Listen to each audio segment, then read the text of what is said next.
Hello viewers, welcome to my channel. আজ আমি আবার নতুন একটা রেসিপি নিয়ে চলে এসেছি, পমফ্রেট মাছের ঝাল।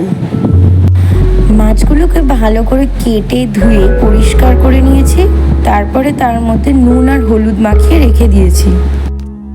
এরপর কড়াইয়ের মধ্যে সাদা তেল নিয়ে তেলটাকে আমি গরম করে নেব ভালো মতো।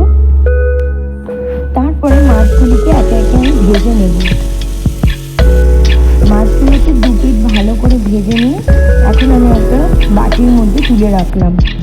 মশলা হিসেবে আমি ব্যবহার করছি আদা আর লঙ্কা, যেটাকে আমি শিলপাটায় বেটে নিয়েছি। এরপর রসুনকেও আমি পেস্ট করে নিচ্ছি। এরপর আদা আর লঙ্কা পেস্টের মধ্যে আমি কিছু মশলা অ্যাড করছি, হলুদ গুঁড়ো, কাশ্মীরি লঙ্কা গুঁড়ো, ধনে গুঁড়ো, জিরে গুঁড়ো আর পরিমাণ মতো নুন। এবার মাছ ভাজা তেলের মধ্যেই আরও কিছুটা তেল অ্যাড করে নিয়ে তার মধ্যে আমি পেঁয়াজগুলোকে ভেজে নেব। পেঁয়াজ ভাজার সময় আমি সামান্য পরিমাণে চিনি ইউজ করছি। পেঁয়াজটা ভালো মতো ভেজে নেওয়ার পরে এরপর আমি ওই তেলের মধ্যেই রসুন পেস্টটাকে দিয়ে দিচ্ছি। রসুন পেস্টটা ভালো মতো করে ভেজে নেব পেঁয়াজের সাথে। পেঁয়াজ রসুন ভালো করে ভেজে নেওয়ার পরে এরপরে আমি এর মধ্যে অ্যাড করে দিচ্ছি টমেটো কুচি।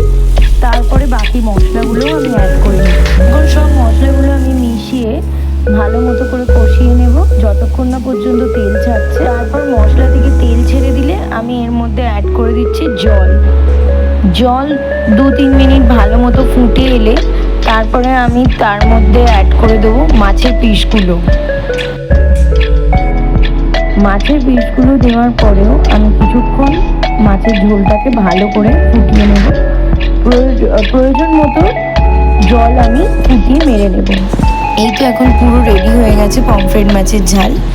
এটা খেতে ভীষণ ভালো হয়, আপনারাও বাড়িতে এটা ট্রাই করুন। আর আমার ভিডিও ভালো লাগে থাকলে অবশ্যই লাইক, কমেন্ট, শেয়ার এবং সাবস্ক্রাইব করুন।